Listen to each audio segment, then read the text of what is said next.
fine, man. So I knocked on the door and I was kind of surprised by who answered. I was kind of, nervous because, man, she was fine as freaking candy, man.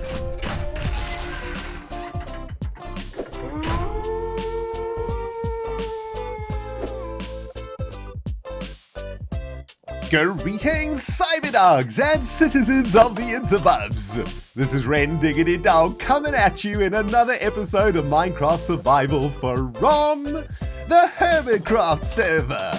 We're kicking off things today with a little bit of AFK fishing, my friends. Trying to get in my belly a bunch of mending books, because as you guys know, I lost all of my stuff to the Guardians in the Lake of the Netherboard, and I need to get it all back again. I fished for a little bit last night AFK and managed to catch for myself about 6 or so mending books, which is kind of awesome.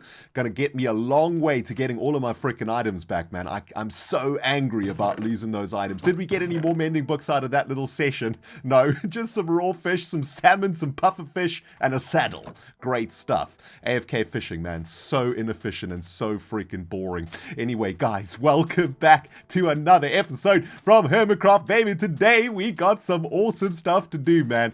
It's quite early today in the morning, which is great. I've been getting up super early every morning now for the last week or so, and I'm feeling really good at the moment, guys. I am a very happy human being right now. Went to London on the weekend. I'm going to tell you guys a little bit more about that later on in the episode, but I got to tell you, I had an amazing time, and I'm feeling so good. Very, very happy to be back here on the Hermitcraft server. Very happy to be placing some blocks with your fine human beings today. Now, we're going to kick things off right here at Storage Module Gamma. We started working on this last episode, and of course, we're going to be heading back to the Mobile Lisa today to do some serious work out there. But guys, I've got some really cool stuff to show you, man. I've been getting my redstone on this morning, baby, and things are looking really, really good. What we're trying to do at the moment is store a bunch of materials in a brand new storage module called Storage Module Gamma, and what we are trying to do is make tunnels for each of the different items we're trying to store. A tunnel for bone meal, a tunnel for inkage, a tunnel for gunpowder, and eventually a tunnel for dye when we set up our dye factory. This morning I have set up the transport network for the bone meal side of this factory, and it's actually kind of awesome, and I was so excited to start recording so I could show you guys. I've done some pretty serious redstoning around here. Look at all of this jazz, man. Looking complicated, right? It's actually super, super simple. Now, up there at the very top, I don't know if you guys can actually see it from here. Hopefully you can. You know what we should do? Let's get an ender pearl if we can. I want to take you guys all the way up to the top here to explain to you exactly what's going on. We're going to have to try and squeeze in that little hole there, aren't we? We did it. Nice. Okay, so here we are at the very top of the Scalabite processing unit. The skeletons are arriving down this chute, and I've added some hoppers over here on the kill zone. Now, when we kill the skeletons, these hoppers are going to collect their bones as well as all of the other stuff that they're going to drop, and they are going to be collected in this dropper. Now, I've set up one of those little loop things that we've made a billion times now, and if we stick some bones in here, we should see this thing dropping them down. Yes, okay, so this dropper is going to drop those bones down into this hopper, which is going to collect those bones, and what we have going on over here, guys, is a little bit of a sorting system, although this is looking a little bit broken right now. Oh, okay, yeah, let's ignore that for now. I'll show you guys what's going on over there. Now, what is going on here? Let me try and break it down for you. Well, as we know, skeletons don't just drop bones, right? They drop a whole bunch of other junk too. Mostly really janky armor and stuff, right? And freaking bows and all of that stuff. I'm trying to get this stupid block in here. So what I've done over here is I've set up a little system that is going to sort all of the good stuff from the bad stuff. And all I really want from the Skelebutts are their bones, right? Let me see if I can just patch that up. Okay, there we go. So all of the junk that the skeletons are going to be dropping is going to be landing up in this hopper over here. And what I've done is I've installed a single sorting segment into this section of our little redstone contraption over here. I'm so glad I got that out. I was very worried about being able to say that before I started recording. Anyway, this segment is basically what we have in Storage Module Beta, right? And this is the segment that we use to filter out items. So what I've done over here is I've set up a filter that just filters out bones. So when the bones and all the junk land up up in this hopper over here, let's take, for example, let's just throw some of this junk in here. This filter is only going to allow bones through, and those bones are going to be spat out by this dropper, which has got another one of those loops going, and we're going to have a water source over here, which I probably need to install to actually make it work. Let's try that again, shall we? Where did all those bones go? Oh, I think they probably flew down that way anyway. But yeah, when the bones land in here, they're going to be spat out by this dropper, theoretically speaking. Hello, dropper. You were supposed to spit out the bones. It definitely works, right? I think so. It looks like it got stuck in there for some reason. Let's try that one more time. Hello?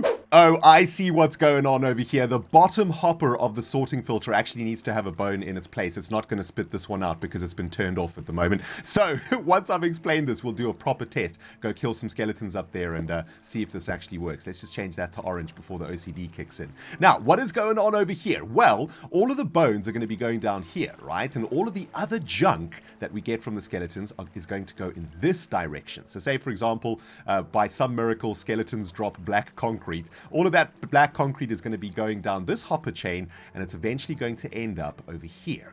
Now, they're the bones. I don't know how they got there. They definitely weren't supposed to land there. That's a little bit worrying, actually. Let's just test this out again. Okay, there we go. That's actually working.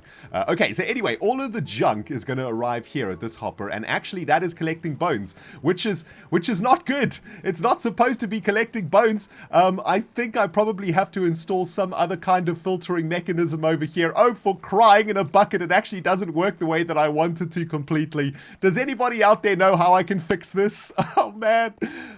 Just when I thought I'd done some redstone correctly, I go and derp like nobody's business. Anyway, I'm going to carry on working on this, though, because it's going to be kind of sweet. What I want to do is find a way to automatically destroy all of the items that I don't want from those skeletons, right? So I'm going to install a dropper over here, and what I'd like to do, I'm so upset now that this stupid thing isn't working. I was so sure that I'd got it to work. Anyway, what I'm going to do, guys, is I'm going to put a lava source underneath this dropper over here, right? So all of the items that go into this dropper are going to get destroyed. I don't really want to destroy these blocks because they're kind of expensive, and yeah, looks like there's a whole bunch of other blocks in here. Let me pick those up. Let's just say, for example, we've got some andesite in there, and I guess what we need to do is just finish off the wiring. So let's get our redstone pulse that's going to be coming in there. That's coming from the comparator that is looking at this hopper over here, right? And what can we throw away over here? Let's throw away some redstone. Let's throw away some redstone, and we can hear it clicking away, and that redstone is obviously getting instantly destroyed by this dropper when it spits it down into the lava. So that's how we're going to be dealing with the waste from the skelebutts.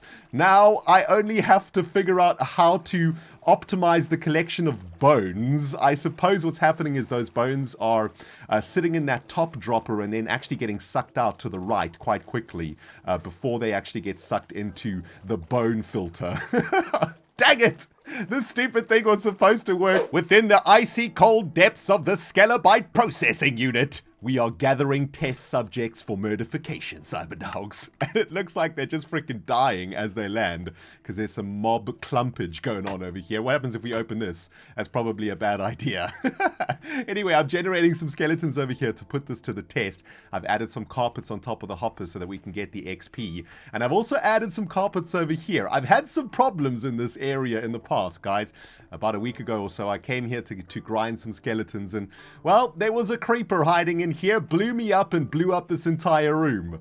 It maybe looks a little bit different to the last time you saw it, and that's because a creeper went to town on me in here, and hopefully this carpet is going to stop any of that happening again. It's super dark in here, though. Let's get a little bit of torchage in here for the test. Now, we got a bunch of skeletons in here. That's good news. Let's just punch them so they can move a little bit. They're sort of gathering in one area, which is a little bit weird. Now, if everything goes to plan, they're killing each other, we should kill all of these skeletons, and what we should be seeing going into storage module gamma is just bones, right? All of the armor and the bows and the arrows and all that junk is going to be destroyed by the lava source, and I hope we can get there fast enough, man.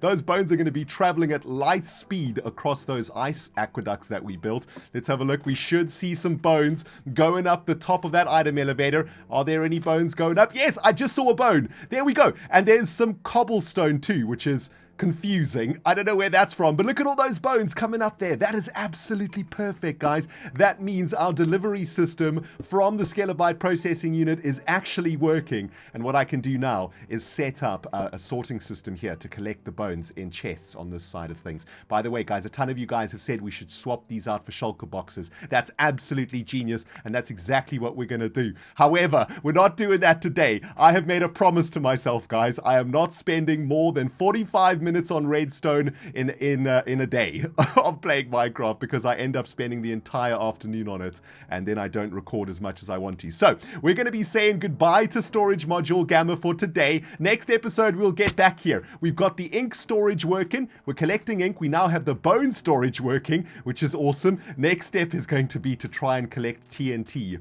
from the bottom of this giant farm. And there's guardians down there, so that should be a lot of fun.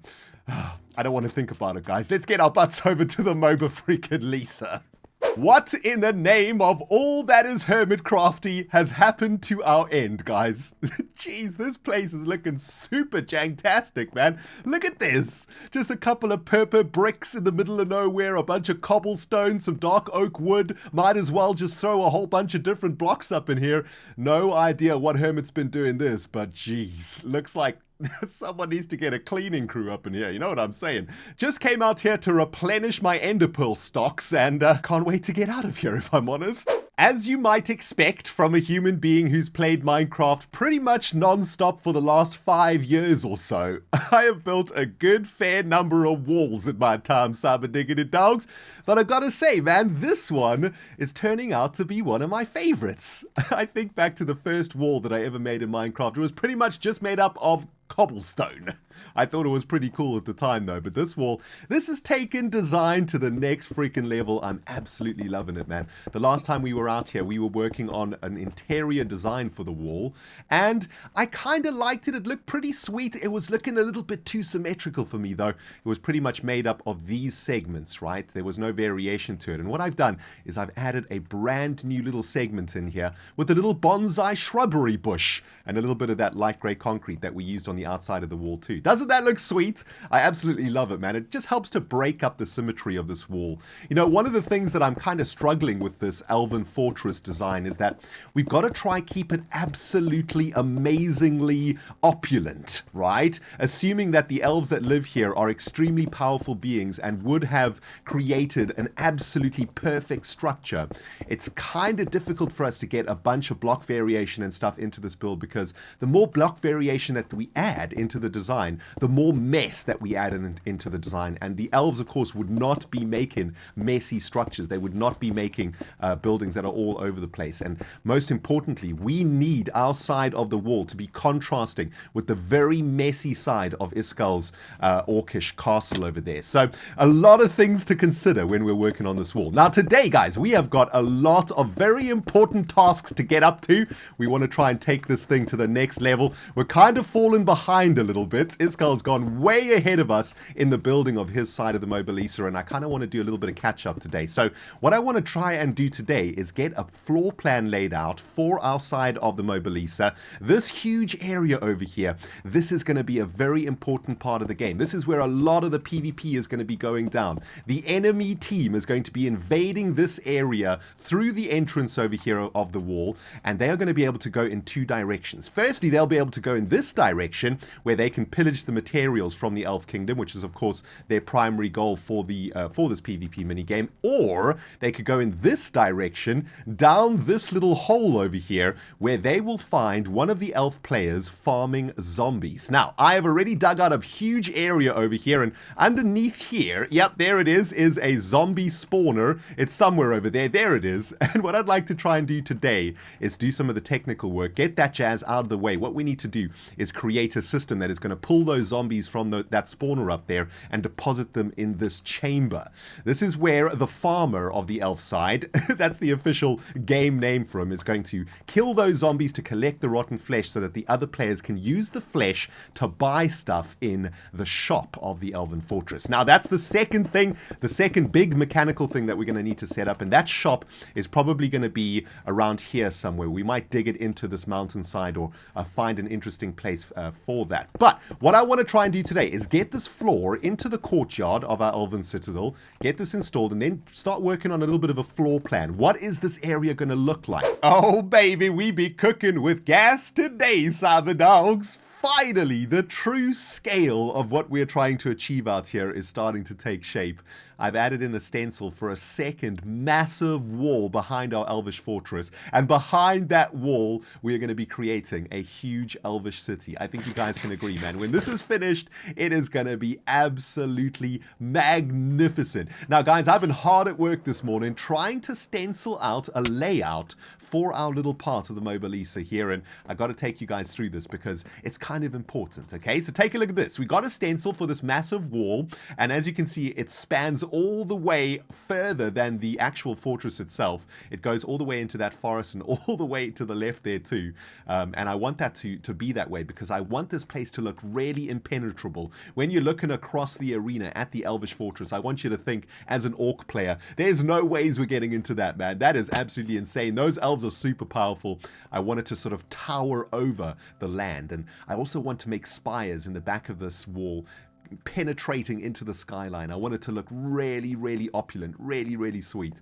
But yeah, looking really cool. I'm super excited about this. I can't even get words out of my brain right now. I've also laid out a couple of paths over here, I suppose, and these are kind of the natural paths that I want to build into the floor area of the fortress over here, paths that are going to be leading the players into the most important parts of this arena, right? Take a look at this. To the left, this is where a lot of the PvP action is going to be going, because this is the entrance into the secret tunnel that will take you into the heart of the orcish lair, and this has been worked on by Stress. Looking amazing, right? Halfway up this tunnel, of course, there is a skeleton spawner too, where you'll be able to grind for bones, and as we know, in the Mobile Lisa, you'll be able to buy items, tools, and upgrades using bones and rotten flesh. If you want to get bones, you got to go down there, but there's going to be orc players down there too, so kind of scary. We've also got the pile of stuff over here that the orcs are going to be trying to steal, so this is going to be a very active part of the arena. And I also want to put some sort of spawning platform over here where the players will respawn,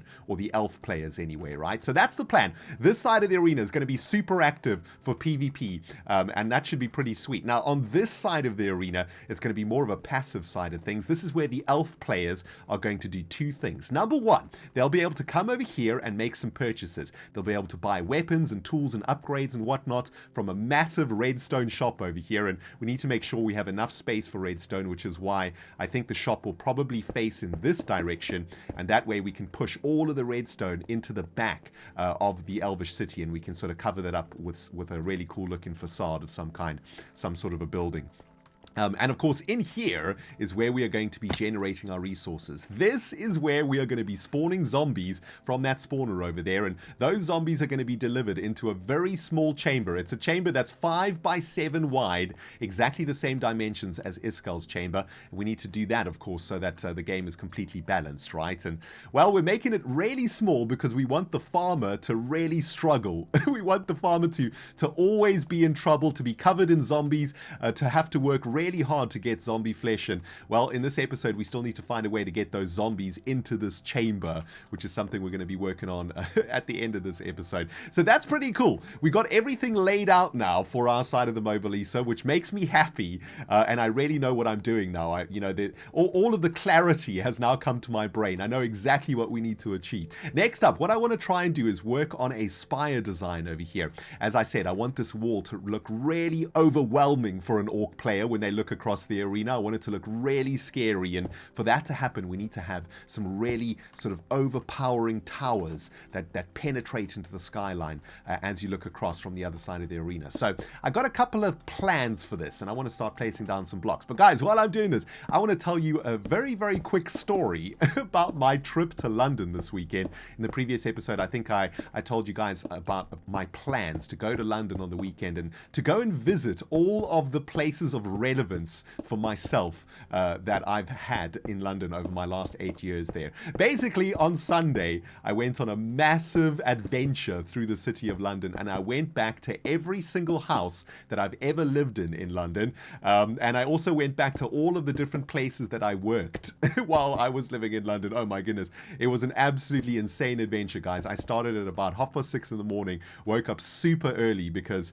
well, I had a lot of ground to cover, and I stayed in a pretty cool hotel that was kind of central, and that meant that I got to be able to go to all of these places quite easily without too much worry. We probably need to get some light in there, though, and let's sleep this night away, right?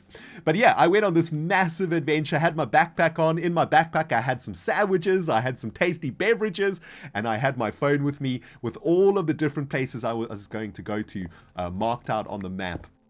And yeah, that was the plan. Every new place that I went to, I looked on Google Maps on my phone and looked at the best and easiest ways to get there. And I slowly but surely made my way around London to all of the different places that I lived.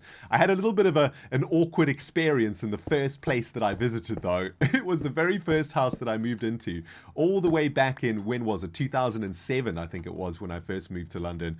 And yeah, I went there. It's in the north of London, in Zone 5, in the north of London, which is pretty far out. I mean, it's kind of like on the outskirts of London almost, I suppose.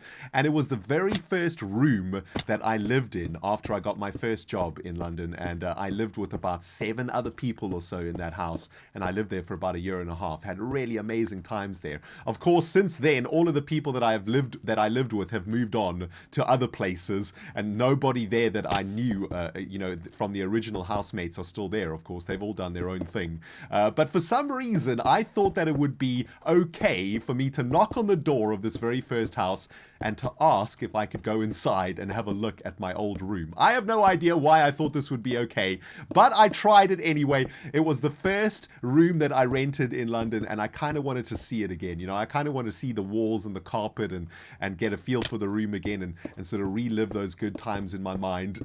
I don't know why. Anyway, I knocked on the door, and lo and behold, who answered was a very fine lady, if I do say so myself. Damn, she was pretty fine, man. So I knocked on the door, and I was kind of surprised by who answered.